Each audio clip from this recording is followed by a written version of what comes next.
নমস্কাৰ, মোৰ উন্নতি ৰেচিপি ভিডিঅ'লৈ সকলোকে স্বাগতম।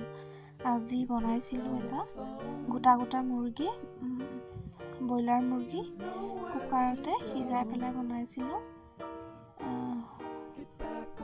তাৰ বাবে মই এটা 2 কেজি ওজনৰ মুৰ্গী লৈছোঁ।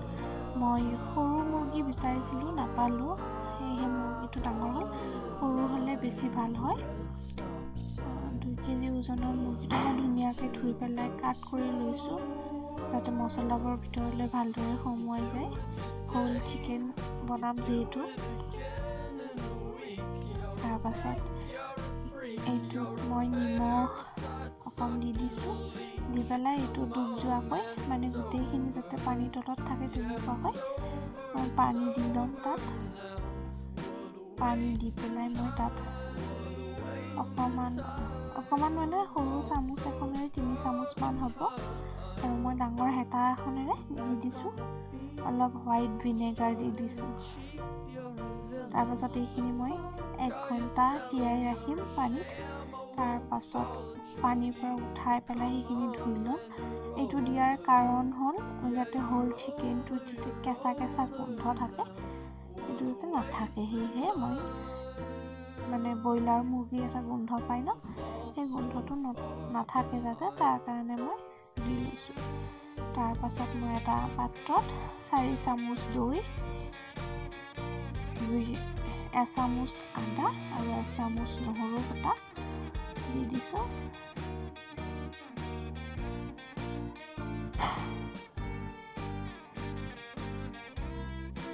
নিমখ দি দিছোঁ সোৱাদ অনুসৰি, আৰু হালধি গুড়ি, জিৰা গুড়ি দিছোঁ,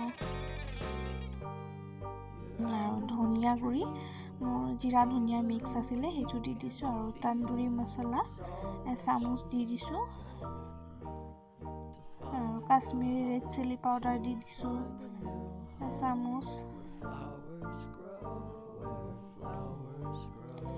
আৰু ব্লেক পেপাৰ পাউডাৰ দি দিছোঁ, আৰু গোটা গৰম মছলা মিক্সি জাৰত মই পিচি লৈ পেলাই গুড়ি কৰি লৈ পেলাই সেয়া দি দিছোঁ 1/2 চামুচ, আৰু মিঠাতেল দি দিম, আৰু যিকোনো কুকিং অইল ব্যৱহাৰ কৰিব পাৰে আপোনালোকে, আৰু এটা গোল নেমু চেপি পেলাই দি দিছোঁ গোটেইখিনি।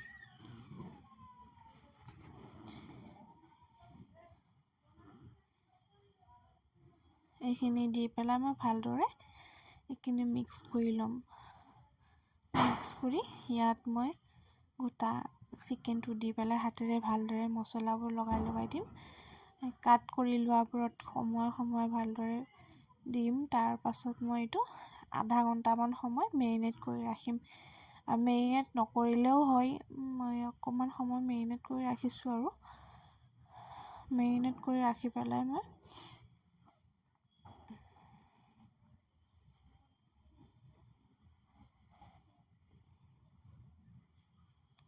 এটা কুকাৰত মই এলুমিনিয়াম ফইল পেপাৰ দি দিছোঁ। তাত অকণমান পানী দি পেলাই যিখিনি মছলা আছিলে দৈ সৈতে সেইখিনি তাত বাকি দিছোঁ। তাৰে ওপৰত মই চিকেনটোৰ ওপৰত তন্দুৰী মছলা, গৰম মছলা আৰু জলকীয়া গুড়ি ছটিয়াই দিছোঁ। দি পেলাই কুকাৰটো ঢাকনিখন মাৰি পেলাই গেছত বহুৱাই দিম। প্ৰথমতে মই গেছৰ হুইচেলটো নালাগে বুলি কৈছিলোঁ।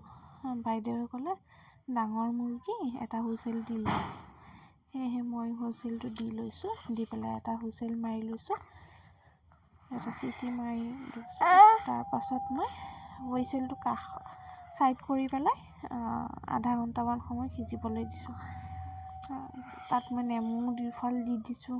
দি পেলাই আধা ঘণ্টাৰ পিছত মই ঢাকনিখন খুলি চাইছোঁ, মাংসখিনি ধুনীয়াকৈ সিজি গৈছে। তাৰপাছত মই কেৰাহী এখন গৰম হ'বলৈ দি তাত সৰিয়হৰ তেল দি পেলাই তেলখিনি ভালদৰে গৰম কৰি লৈ তাত মই মুৰ্গীটো গোটেই দাঙি পেলাই কুকাৰৰ পৰা উলিয়াই তাত অকণমান ফ্ৰাই হ'বলৈ দিম। ফ্ৰাই হ'বলৈ নিদিলেও কথা নাই, তেনেকৈও খাব পাৰি, কিন্তু ভাগিলে গ'লে অকণমান ফ্ৰাই কৰি অকণমান ইয়াত থকা যিখিনি মানে গ্ৰেভি আছে, গ্ৰেভিখিনি দি পেলাই মানে ধুনীয়াকৈ হেৰি কৰি দিয়া,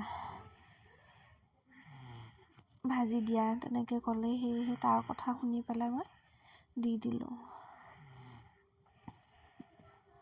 কুকাৰত যিখিনি মানে মুৰ্গী মাংসৰ